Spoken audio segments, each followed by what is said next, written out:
Hello everyone, education coaching के नए video lecture में आप सभी का बहुत बहुत स्वागत है। आज की वीडियो में हम लोग बात करने वाले हैं क्लास 12th पोएट्री सेक्शन का सेकंड लेसन, जिसके क्वेश्चन आंसर के बारे में हम बात कर रहे हैं। तो देखते हैं कि आपका class 12th poetry second lesson question answer, okay, question answer जो कि स्लम एरिया के बच्चों के बारे में था आपका, ठीक है ना। तो चलिए देखते हैं इससे क्वेश्चन आंसर के बारे में। पहला क्वेश्चन आपके सामने है। क्वेश्चन को स्टार्ट करने से पहले मैं आपको बता दूं कि इस लेसन का जो क्वेश्चन आंसर वो 4 क्वेश्चन आंसर है। इसमें से पहला क्वेश्चन आंसर जो पहला क्वेश्चन है उस क्वेश्चन को 5 भागों में यानी कि 5 पार्ट्स को डिवाइड किया गया है। आई मीन 5 क्वेश्चन अलग अलग है। पहले ही क्वेश्चन के अंदर 5 क्वेश्चन अलग अलग है। मतलब एक क्वेश्चन है उसके अंदर 4 ऑप्शन है, 2 ऑप्शन, 3 ऑप्शन है। मतलब पहला क्वेश्चन ऑप्शनल है और पहले क्वेश्चन में 5 क्वेश्चन है। ओके, चलिए देखते हैं पहला क्वेश्चन क्या आता है। पहला क्वेश्चन है the tall girl with her head weighed down means. ध्यान दीजिएगा क्वेश्चन क्या, पहले आप समझिए क्वेश्चन क्या पूछना जा रहा है। द गर्ल, वह लड़की, ध्यान दीजिए, द गर्ल वह लड़की विद हर हेड अपने सिर को वेथ डाउन नीचे झुकाए हुए है। मीन्स इसका मतलब क्या है। मतलब आपको समझ आ रहा होगा कि आपके पोएम में कोई लड़की थी जो लड़की अपने सिर को नीचे झुकाए हुए थी। अब उसके नीचे सिर को झुकाने का मतलब क्या था ये यहाँ पे आपको बताना है। पहला ऑप्शन है इज इल, बीमार थी एंड एग्जॉस्टेड, वो थकी हुई थी। दूसरा ऑप्शन है has her head bent the same, उसका जो सिर था वो सर से झुका हुआ था। हैज अनटाइडी हेयर, या फिर उसके जो बाल थे वो बिखरे हुए थे, उससे वो अपने सिर पे झुकाए हुए थी। तो यहाँ पे राइट आंसर आपको मिलेगा वो क्या थी, वो बेचारी बीमार थी और बहुत ही थकी हुई थी। मतलब भोजन ना मिलने के कारण से वो बहुत ही दुबली पतली और थक गई थी। So right answer option number ये, ill, is ill and exhausted. Okay, question next. Second question है the paper seeming boy. Paper seeming boy का मतलब है कागज की तरह दुबला पतला दिखने वाला वह लड़का विथ रेड आईज, जिसकी आंखें चूहे जैसी थी। इसकी आंखें चूहे जैसी थी। मतलब क्या है, द पेपर सीमिंग बॉय, वह दुबला पतला चूहे की तरह दिखने वाला लड़का। द राइट्स आईज मीन्स, इसकी आंखें चूहे जैसी थी। उसका मतलब क्या है, इसका क्या मतलब है, ध्यान दीजिएगा। द बॉय इज, जो लड़का था वो स्लाई एंड से क्या दिया है, सेक्रेटिव है। फिर थिन, हंग्री एंड वीक। फिर तीसरा ऑप्शन है अनप्लीजेंट लुकिंग। देखिए आपको समझ आ रहा होगा जो लड़का इसमें था। पहले आपने ऑप्शन पढ़ लिया, यहाँ पे तो हम आपको हिंदी बता देंगे, लेकिन आपको अगर पेपर में हिंदी नहीं आएगा तो आप किस तरह से वहां पर फाइंड आउट करेंगे कि आंसर क्या हो सकता है। तो आपको जब पोएम पढ़ाया गया होगा ना बाबू, तब आपको बताया गया होगा कि जो पेपर स्विमिंग बॉय था, जो लड़का था, जो दुबला पतला सा लड़का था, इसकी आंखें चूहे के समान थी। वह लड़का एकदम भूखा था और दुबला पतला कमजोर हो गया था। तभी तो एकदम उसकी आंखें चूहे जैसी कुछ कर रही थी, है ना।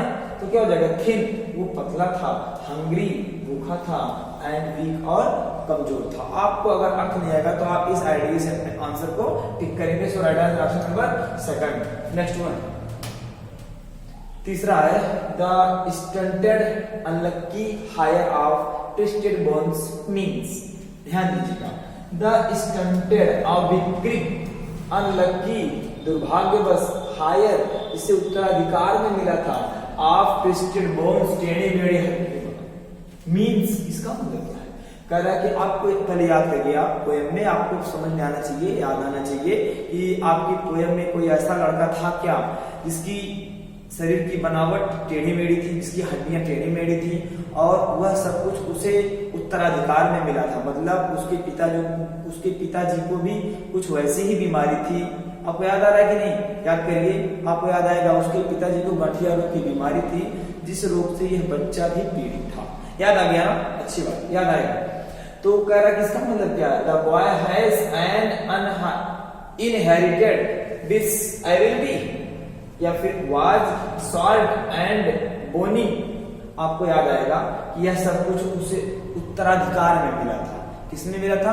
उत्तराधिकार में मिला था, अनुवांशिक रूप से मिला, जिसका मतलब होता है उत्तराधिकार। इनहेरिटेड से, ठीक है ना। तो इनहेरिटेड का मतलब उत्तराधिकार में, तो ये सारी चीजें उसको उत्तराधिकार में मिली थी। इसका मतलब क्या हो गया, the boy has an inherited disability. Okay, answer हो गया आपका। चलिए अगर मैं आपको ज्यादा समझाएगा ना, देखिए दिक्कत ये होगी कि आप बाद में भूल जाएंगे।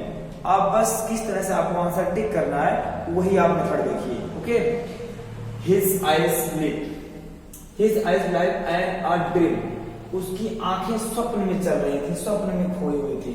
लिव का मतलब रहना होता है और लाइफ का मतलब चलना या देखना, तो यहाँ पे लाइफ बनेगा उसको। हिज आइज, उसकी आंखें लाइफ देख रही थी, चल रही थी, खोई हुई थी।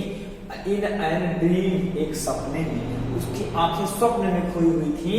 ये स्क्वायरल्स गेम, मतलब गिलहरियों के खेल में, मतलब क्या, आप बगीचे में जाएंगे तो किस तरह से पक्षी चहचहा रहे थे, किस तरह से वहां के छोटे छोटे बच्चे वहां पे जो भी फल वगैरह होंगे उठा रहे थे या फिर तोड़ रहे थे, कैसे खेल रहे थे। जब सोचेंगे तो आप उनके विषय में खो जाएंगे एक बारी, है ना। वो भी लड़का कर रहा है, जब वो बगीचे में गया था तो वो, अब जब वो क्लासरूम में बैठा था, अभी वो उन सारी चीजों को सोच रहा था। हिज आइज, उसकी आंखें लाइक इन अ ड्रीम, स्वप्न में खोई हुई थी। अ स्क्वायरल्स गेम, गिलहरियों के खेल में। In the tree, in the tree room, tree room का मतलब क्या होता है, पेड़ में बनी हुई जो मोखले होती हैं, है ना। तो पेड़ में बनी, जैसे मान लीजिए कहीं पेड़ में दो कंचा निकला हुआ है या कहीं पे डाल निकली हुई है, वहां पे धीरे धीरे कुछ धूल मिट्टी हो गई, वहां पे धीरे धीरे सड़ जाएगा। जब सड़न हो जाएगी तो उसमें थोड़ा जगह बन जाती है, जिसमें देखिए ये पैर वगैरह रहते हैं, उसको बोला था मोखल। तो गिलहरियों के खेल में उसकी आंखें खोई हुई हैं, या फिर और फिर पेड़ों में बने हुए मोखलों के बारे में उसकी आंखें सोच रही हैं, खोई हुई हैं। Other than this, this means क्या है, इसके अतिरिक्त, किसके अतिरिक्त। द बॉय इज, लड़का, full of hope in the future, लड़का आगे आने वाले भविष्य के अपने क्या उम्मीद में खोया हुआ सोच रहा था।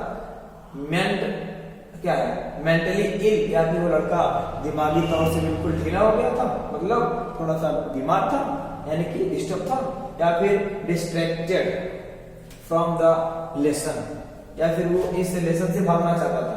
तो आपको क्या बताया गया था यहाँ पर कि लड़का अपने आने वाले भविष्य में, फ्यूचर के बारे में वो सोच रहा था, है कि नहीं, कि मतलब अभी हम ऐसे चल रहे हैं, हमारी गरीबी इस तरह से कैसे दूर हो सकती है, कैसे, और फिर अपने लाइफ के बारे में सोच रहा था। तो राटा सा ऑप्शन नंबर ये, full of hope in the future, वो आने वाले भविष्य में, समय आने वाले समय के लिए वो उम्मीद पूर्वक सोच रहा था। ओके, चलिए देखते हैं क्वेश्चन नंबर पहले का लास्ट है, ये ई है, पांचवा क्वेश्चन है। The children's faces are compared to rootless weeds. ध्यान दीजिए, क्वेश्चन बहुत मस्त है। द चिल्ड्रंस फेस, बच्चों के चेहरे, आर कंपेयर्ड, तुलना किया गया, बच्चों के चेहरे की तुलना की गई है रूटलेस वीड्स, जड़ से उखड़ी हुई घासों से। जो जड़ से उखड़ी हुई घासें जिस तरह से बिखर जाती हैं, उनकी तुलना बच्चों के चेहरों से की गई है। दिस मीन्स दे, इसका मतलब क्या है, दे आर इनसिक्योर, क्या वे असुरक्षित थे, मतलब दे आर इनफेड, वे बीमार थे, आर वेस्टर्स, या फिर वो इधर उधर न बिल्कुल बेकार थे, घूमने वाले वांडरर हो गए थे। तो ध्यान दीजिएगा, कह रहा है कि देखिए जिस तरह से जड़ से घासें उखड़ जाती हैं तो वो क्या हो जाती है, बिल्कुल पूरी तरह से वो इनसिक्योर रहती है। जब तक वो जड़ से लगी हुई है, आपके बाल हैं जब तक ये इसमें लगे हुए हैं तब तक ये सुरक्षित है। जिस दिन यहाँ से उखड़ जाएंगे उसी दिन क्या हो जाएंगे, इनसिक्योर, ये असुरक्षित हो जाएंगे। तो इनके चेहरे की तुलना रूटलेस वीड्स यानी जड़ से उखड़ी हुई घासों से किया गया। इसका मतलब वो बच्चे इनसिक्योर है, असुरक्षित है। क्वेश्चन का आंसर क्या है, ऑप्शन नंबर ए। ओके, आपका ये पहला क्वेश्चन कंप्लीट हो गया। समझ में आ रहा है कि एक बार कमेंट कर दीजिए, हाँ समझ आ रहा है वो भी, और ना आ रहा हो तो वो भी, और जो फैक्ट है नहीं आ रहा समझ में वो भी आप बताइएगा, कमेंट जरूर करिएगा, हाँ समझ आया कि नहीं। चलिए question number second, question number second आपके सामने है, व्हाट डू यू थिंक, आप क्या सोचते हैं, इज द कलर ऑफ सोर क्रीम। सोर क्रीम मींस आपको बताया गया था ना, जो दीवारें थी क्लासरूम की, जो दीवारें थी, दीवारों पर वो फफूंदी टाइप का नहीं होता, सफेद जो लग जाता है, उसको सोर क्रीम बताया गया। मतलब दीवारें लॉन्ग टाइम से कभी ना पेंट कुछ नहीं हुआ था उसपे, तो वो दीवारें उसपे जो है जो प्लास्टर वगैरह था वो गिर रहा था, उसपे फफूंदियां लग गई थी, है ना, उसको सोर क्रीम बताया गया।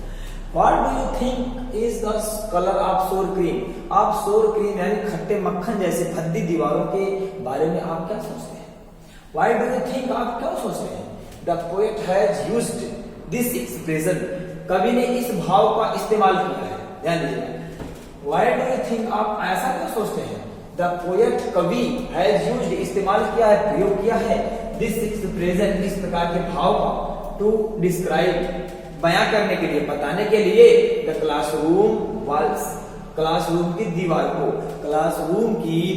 को बताने के लिए कवि ने इस खट्टे मक्खन को यूज किया है। आप ऐसा क्यों सोचते हैं? चलिए इसका आंसर देते हैं अच्छी तरह से। इसका आंसर देखिए बढ़िया से।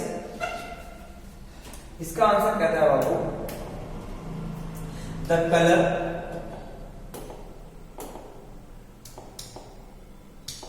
देखिए The color of sour cream is off white. यहाँ पे स्पेलिंग देखिए, ऑफ में डबल एफ है, ओ डबल एफ। इसका मतलब क्या हो गया? अगर रहता द कलर ऑफ सोर क्रीम इज ऑफ वाइट, मतलब जो दीवार है, जो खट्टे मक्खन वाले जो तो भद्दी दीवार है, उसका जो कलर है ना वो सफेद है, लेकिन ऑफ वाइट का मतलब क्या होता है? आधी धुंधली सफेद, पूरी तरह सफेद तो है नहीं। अगर कभी आज के 20 साल पहले कोई दीवार सफेद रंग से अगर उसको वाइटनिंग किया गया होगा, सफेदी किया गया होगा, तो आज वो पीली हो सकती है, ब्लैक नहीं हो पाएगी, है कि नहीं? उस पर हल्का हल्का आगे की सफेदीपन रहेगा, उसको हल्का सफेद बोल पाएंगे।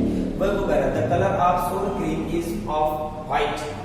जो दीवार है उसका जो ये सोर क्रीम दीवार है, यानी कि जो ये खट्टे मक्खन जैसी भद्दी दीवार है, उसका जो रंग है ना वो हल्का सफेद हो गया है। The poet had used this expression to suggest. कवि इस प्रकार के भाव का प्रयोग करके सजेस्ट को सलाह दे रहे हैं, सुझाव दे रहे हैं।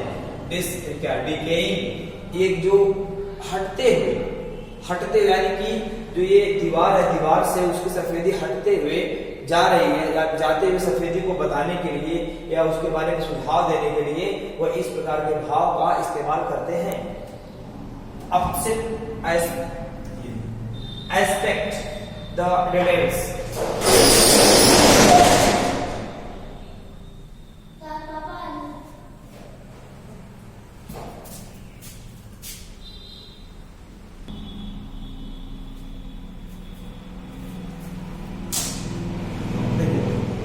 Aspect the details और पूरी बात को बताने का प्रयास करते हैं। कहने का मतलब ये है द कलर ऑफ सोर क्रीम यानी कि जो खट्टे मक्खन जैसी भद्दी दीवार हो गई है, द पोएट हैज यूज्ड, वो इस प्रकार के भाव का प्रयोग करके हमें यह पूरी बात बताना चाहते हैं। क्या बताना चाहते हैं? जो जिस तरह से उसकी कलर का रंग, जो दीवार का जो रंग उड़ रहा है, उस उड़ते हुए कलर को वो बताने का प्रयास करते हैं। आगे देखिए क्या दिया है?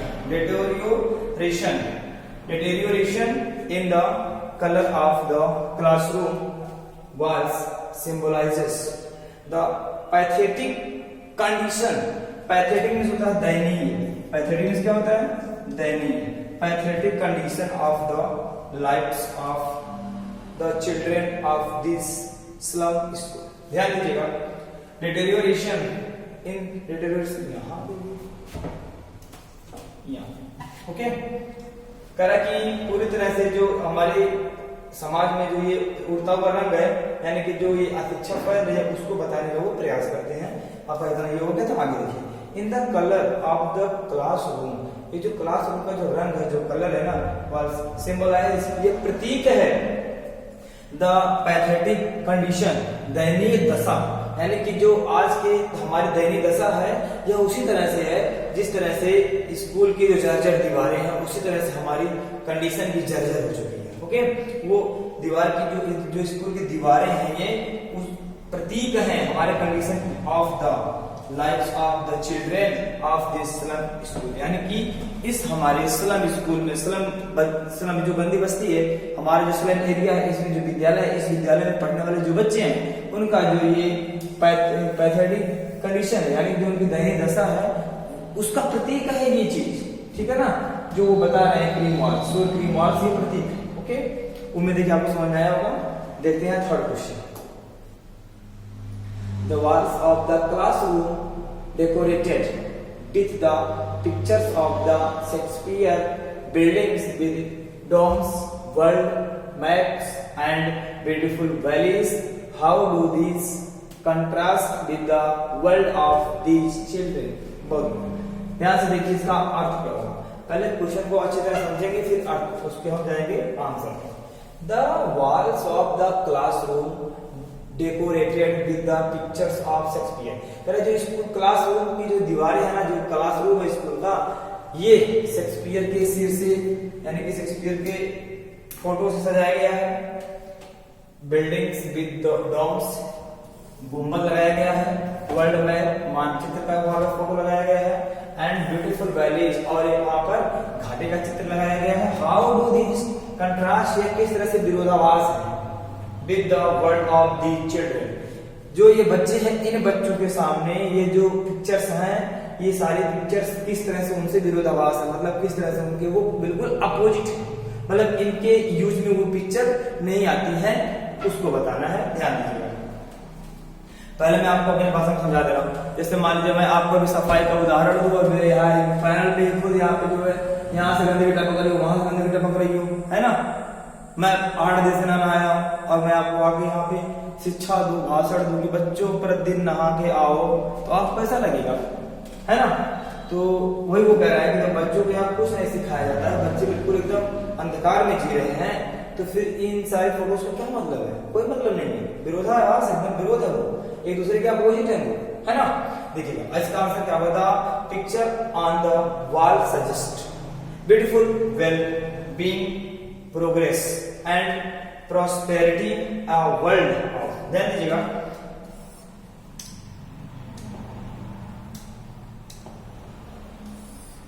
ए pictures on the wall suggested beauty well being. यहां पर जो दीवार पर लगाए गए हैं पिक्चर्स, जो यहाँ चित्र लगाए गए हैं, जो फोटो लगाए गए हैं, वो सुंदर हैं। वेल बीइंग प्रोग्रेस, उन्नति के लिए, उन्नतिशील है।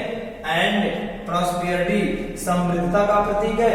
अ वर्ल्ड ऑफ, संसार में, इस संसार में। अब देखिए उस दीवार पर लगाए गए जो फोटोज हैं, जो चित्र हैं, वह इस संसार में सुंदरता का प्रतीक है, प्रोग्रेस यानी उन्नति का प्रतीक है, प्रॉस्पेरिटी यानी समृद्धि का प्रतीक है। Okay, sunshine and warmth of love.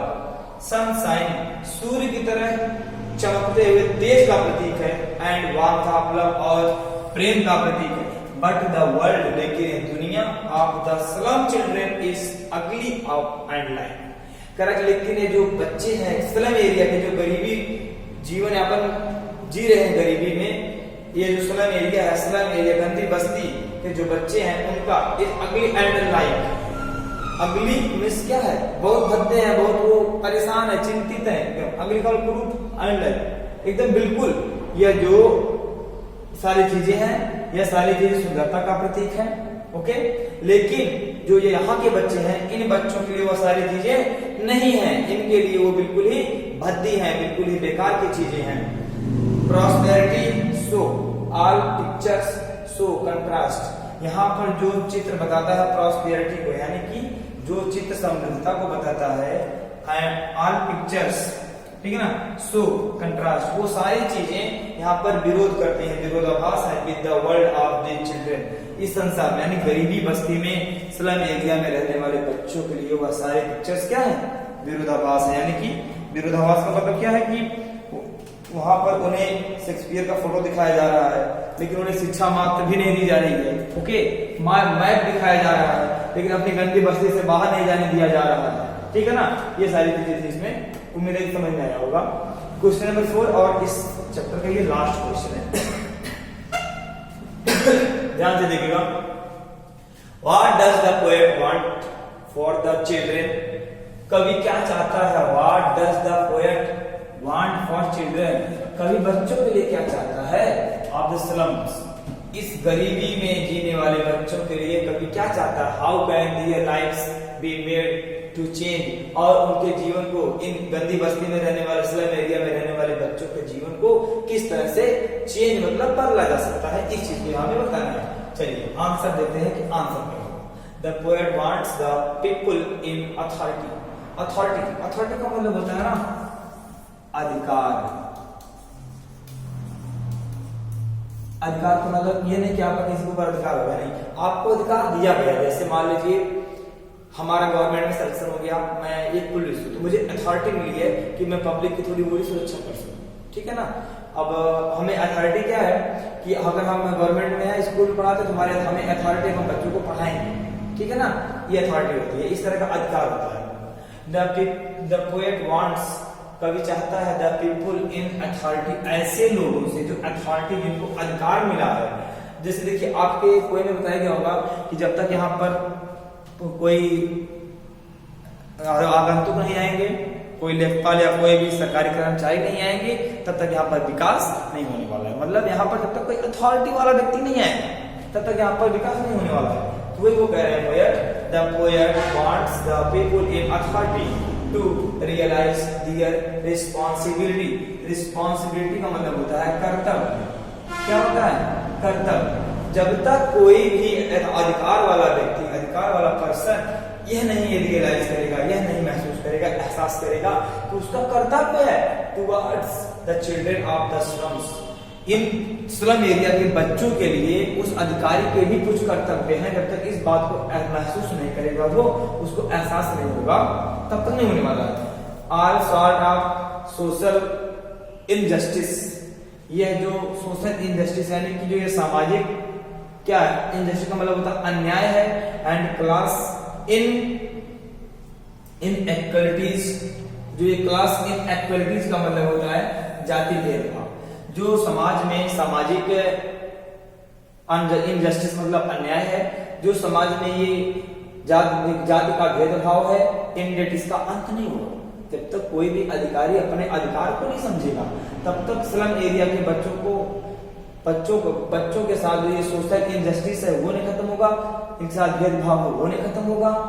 Late them study and learn to express themselves freely, और उन्हें लेट देम स्टडी, उन्हें पढ़ने दिया जाए, उन्हें कुछ सीखने दिया जाए और उन्हें आजाद कर दिया जाए।